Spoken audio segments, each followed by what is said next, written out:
नमस्कार आप सभी को। मैं आर्या एस्ट्रो पाठशाला में एक बार फिर आप सभी का स्वागत करता हूँ। नवम भाव मतलब भाग्य का भाव। और केतु ग्रह रहस्यमय ग्रह। केतु यानी कि बृहस्पति का चेला। नवम भाव को हम बृहस्पति के भाव से भी संबोधित करते हैं। अगर बृहस्पति का चेला बृहस्पति के ही भाव में आके बैठेगा तो क्या रिजल्ट देगा? बहुत संक्षेप में बता दिया मैंने। यही है आज की चर्चा का विषय। केतु नवम भाव में लाल किताब क्या कहती है।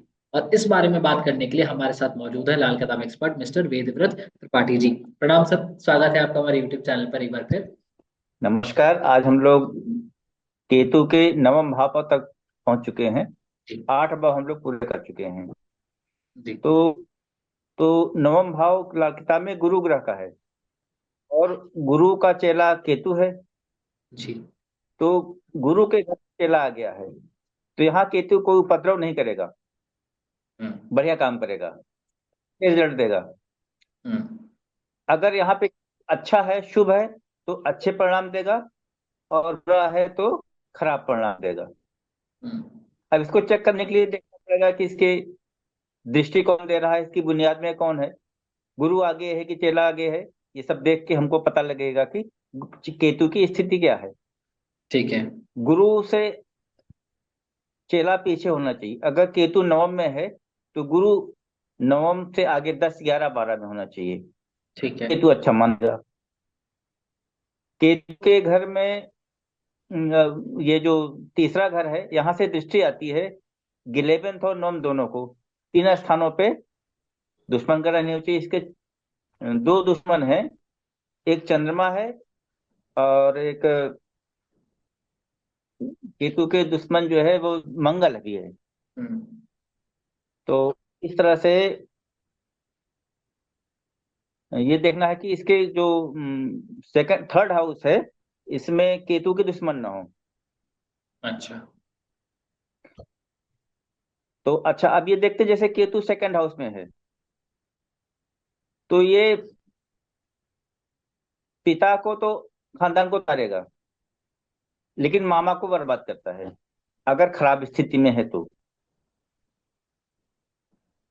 पिता खानदान को तो ये तारेगा, पिता का कहना मानेगा, पिता को बरकत देगा, उसको खुशहाली देगा। बट ये जो है, जब गंदा असर देगा तो मामा को बर्बाद करेगा, उनकी जड़ काट देगा।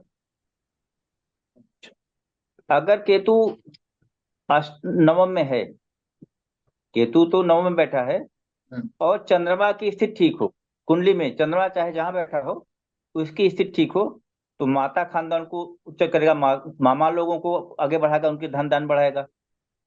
तब मामा के लिए गड़बड़ नहीं करेगा, मामा के लिए शुभ होगा नवम का केतु।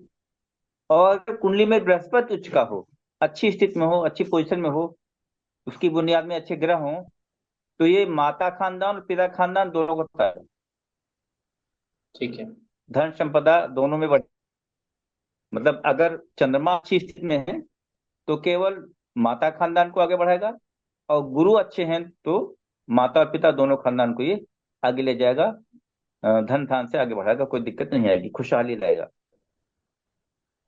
और ऐसे लोग जिनके केतु तीन में नवम में है, उनको अक्सर तीन संतानें होती हैं, नर तीन बेटे उनके होने की संभावना होती है, और तीनों बच्चे अच्छी स्थिति में होते हैं नवम की केतु रहने से। बट अगर वही केतु आ गया वो नवम में, और थर्ड में आ गए चंद्र, तो मामा को बर्बादी की हद तक ले जाएगा, ये हम्म। परेशान कर। जो केतु को कोई पाले, मतलब तीन जो कुत्ते होते हैं हम्म। उनकी सेवा करे, कुत्तों की सेवा करे, तो केतु अच्छे फल देता है। एक इसकी रेमेडी और भी है कि अगर कोई वो 21 ग्राम की सोने की ईंट बनवा के अपने घर में रखे, या कान में सोना पहने, तो केतु से संबंधित बीमारी उसको नहीं होगी, कोई जैसे गठिया, यूरिनरी प्रॉब्लम, या वात रोग, इस तरह से जो होते हैं, रीढ़ की हड्डी के रोग, ये चीजें उसको नहीं होगी। ये सब ठीक रहेगा अगर उसको पैक करता है तो। अच्छा, ठीक है। अगर कोई ईंट सोने की रखता है घर में, केतु नवम में है, ईंट 21 ग्राम की, तो जिस दिन वो रख लेगा उसके कुछ ही दिन में उसकी पहले से ही सोना था उसका डबल हो जाएगा। 5 ग्राम था तो 10 ग्राम हो जाएगा। ये इसकी ये केतु नवम का है।